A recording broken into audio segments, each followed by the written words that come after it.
What's up, YouTube? This is Too Raw for TV.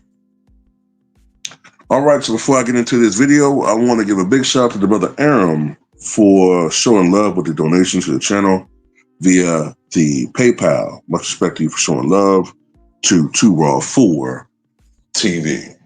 And he has a basketball topic. He says that he was in a basketball chat group lately, or recently, and they were talking about Draymond Green, who of course has been in the news as of recent, and not for very good reasons, obviously. But anyway, he said that in his basketball chat group, they were talking about Draymond Green as an all-time great defensive player and a first ballot Hall of Famer. And they said that if Draymond Green was on the 1975 Golden State Warriors, he would have won Finals MVP over Rick Barry.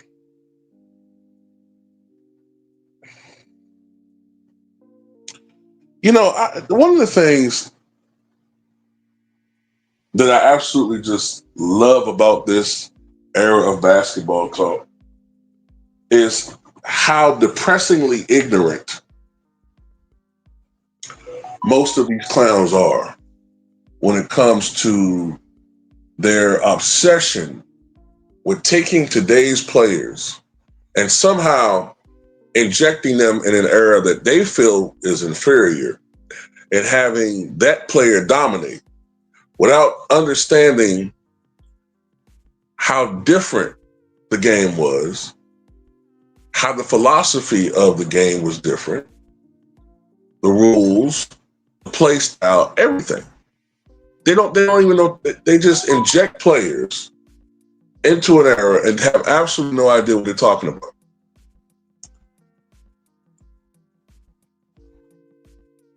There was no three-point line back then in 1975. Hell, even with the three-point shot today, Draymond Green is still seen as an offensive liability.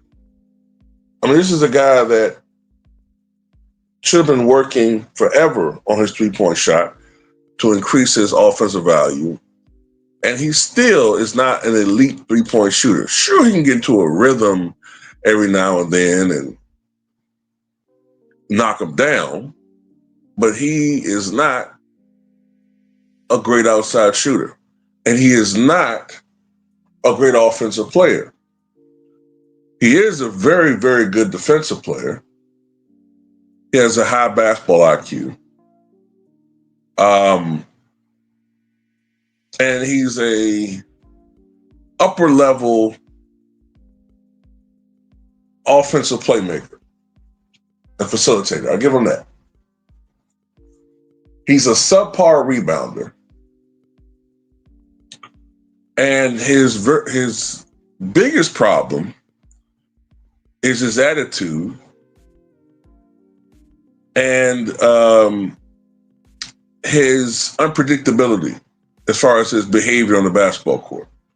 He's been coddled by the media. He's been coddled by the organization. He's been coddled by a coach who I think is actually physically afraid of Draymond Green.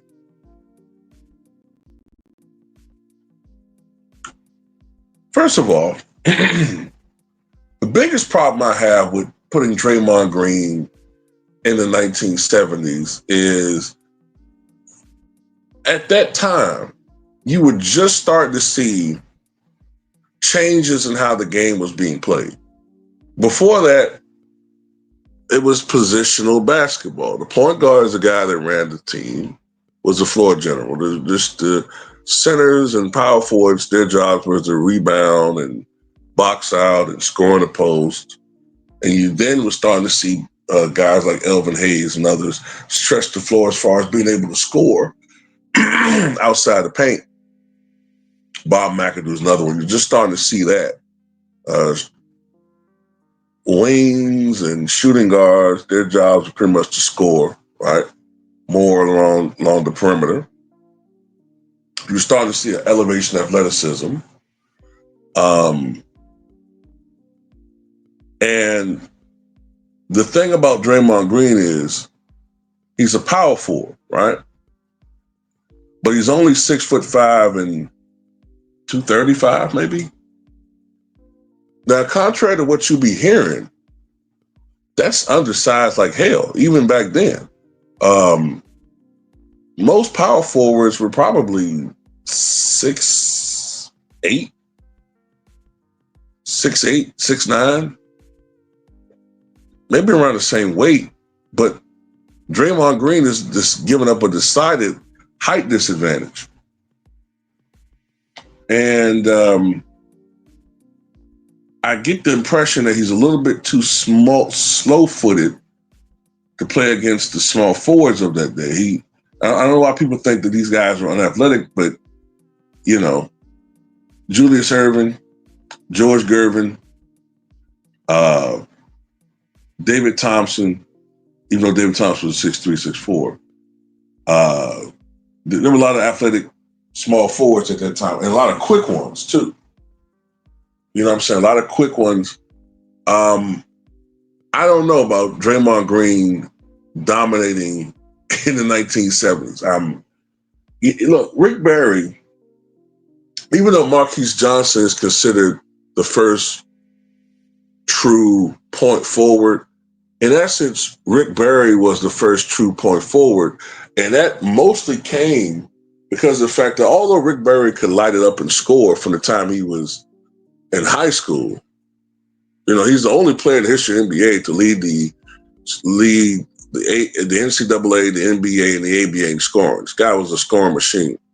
But playing in the ABA, because the ABA at that time grew to have superior ball handlers, superior perimeter play.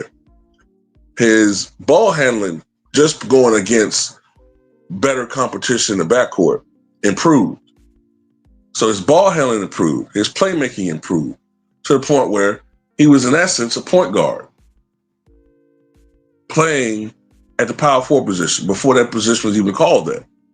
So he was their point guard. That's why he led the team in assists. I think he was 9th in the NBA in assists that year. He led the NBA in steals. So in essence, you can kind of even argue Rick Barry's role on that team was a little bit similar to Steph Curry's.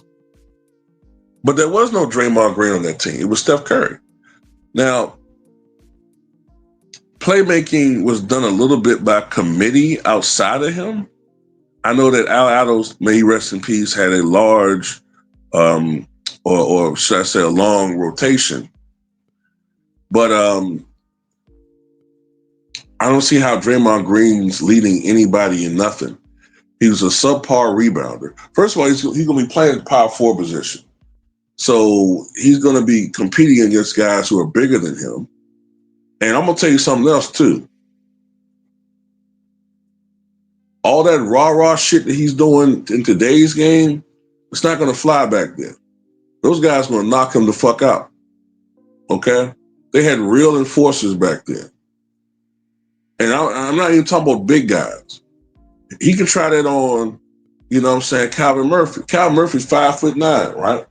Calvin Murphy, I have no doubt in my mind that a prime Calvin Murphy will whoop Draymond Green's ass.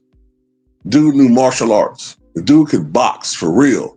He would whoop Draymond Green's ass on that court. Let him try that back then on them dudes. Calvin Murphy actually played with a concussion. You find a picture of it. Played with a concussion. He wore a football helmet on the court. This guy's tough, man. Them dudes was built different back then. So you can try all that rah-rah stuff. You'll see how that works. You see, when Draymond going up against Isaiah Stewart, he don't want no smoke. Now imagine a league with 25 Isaiah Stewarts. So no, I don't think that Draymond Green will be Finals MVP because I've never been convinced he's a first ballot Hall of Famer.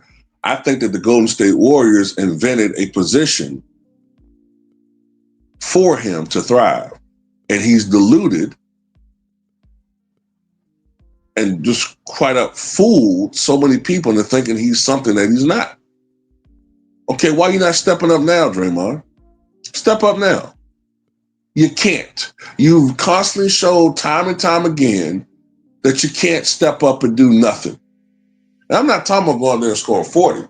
I'm not talking about that. I'm talking about just raising your game, bro. Like you can't go out there in Steph's absence and average 13 and 9. You can't even do that. He's a bum. I don't know what people see in this guy. I've never seen it. I've told people this time and time again. Give me prime Anthony Mason over Draymond Green any day of the week. Anthony Mason in Charlotte was a better basketball player than Draymond Green could ever dream of being. May he rest in peace, Anthony Mason. Man, that's all I got to say about it. Tell me what you guys think.